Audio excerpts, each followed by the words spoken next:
You wake up back in human form, laying on a white couch in a big room. You sit up and look around. The whole wall on your right is a floor-to-ceiling window overlooking a city. There's a glass table in front of you, with a couple of magazines and a sweet-smelling mug of steaming tea. The room really is rather large. There's at least 10 or 15 feet between you and the window. On the other wall, there's a large metal door. You assume it leads out of this room because the only other door is wooden and half open leading to a bathroom. You stand up to go look out the window. You're about halfway to the window when you're stopped by chains around your ankles that are attached to the couch. You tug on them a couple times, only to be met by the pain of the cuffs digging into your skin. Geez, they've got me locked up with like some kind of animal. At that thought, yesterday's events come flooding back to you. You remember the metallic taste of blood in your mouth and all the guards you tossed aside like rag dolls.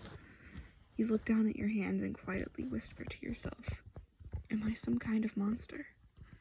You hear beeps like someone is putting in a pin on the other side of the door before the door slowly swings open. The man named Tony Stark walks into the room. "Hey kiddo, remember me?"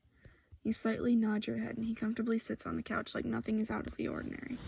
He sighs. "Guess not." "No, I remember. You and Mr. Rogers were at my house." "Not what I meant." You cock your head at him. What does he mean? You've never met him before that. Then what do you mean? He pats the couch as an invitation to sit and makes some kind of fancy holographic screen come up in front of him. You sit on the opposite side of the couch, annoyed by the chains on your ankles as they cause you to trip. He looks over at the chains and rolls his eyes. "Jarvis, get those chains off her." You hear a male, semi-robotic voice and look around the room to see where it's coming from. "But sir, Director Fury said—" "I don't give a damn what Fury said. Release her." "Yes, sir." With that, you hear and feel a click, and the cuffs come off your ankles. You pull your bare feet up and rub your right ankles. You didn't realize how tight those really were. You feel a sense of relief having them off. "Thank you." "No problem, kid."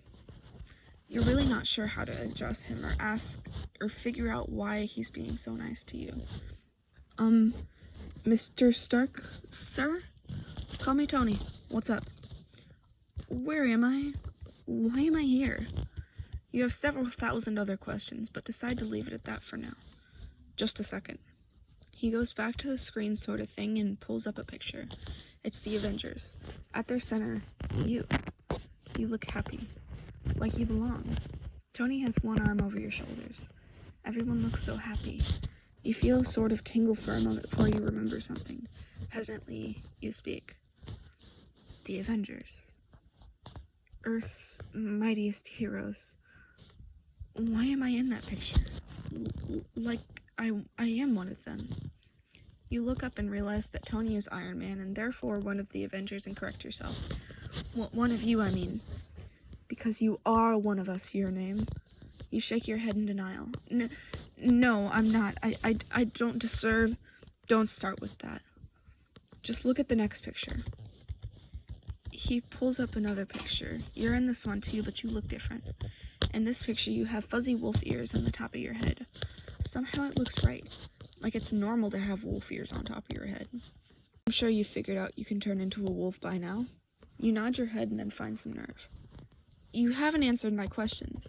Where are we and why am I here? For all I know, those pictures are fake. What do you want with me?" Tony drops his smile and pulls up a different picture. This one is a newspaper. It's titled, "Wolf Girl Gone Wild." It's about you. It has a horrifying picture of you in wolf form covered in blood.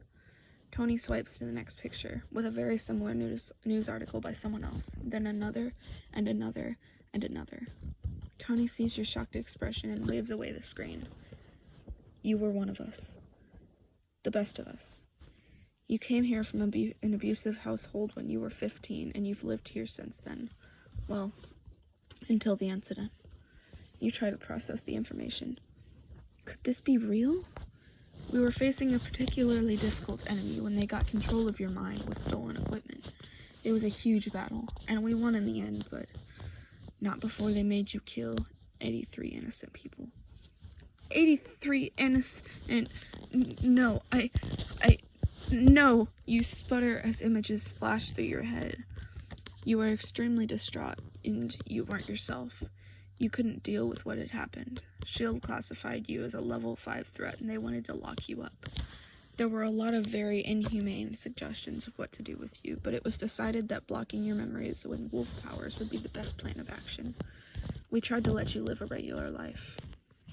Tears slide down your cheek.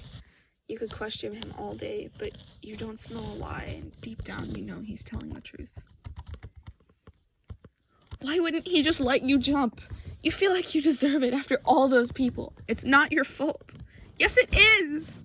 The wind whips your voice away and a sob escapes your mouth. Loki, let me go! It's not your fault.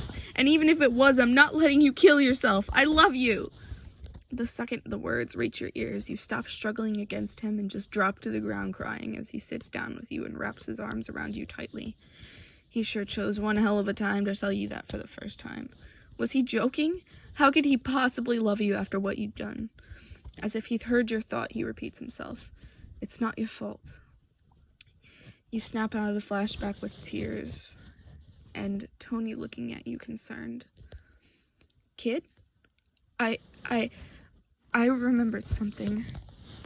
Don't try to remember everything at once. You'll hurt yourself. Remember that the incident isn't your fault. It's not fair to beat yourself up for that. You are being mind-controlled. You slightly nod, and Tony stands up to leave. Wait. He looks at you. Where's Loki? I'm not allowed to tell you that. I really told you too much to be already, but that can be our secret. He smiles and winks at you. You're not allowed out of this area yet, but if you need anything, tell Jarvis, and if it's possible and allowed, it'll be brought to you. Thank you. He nods and steps out the door.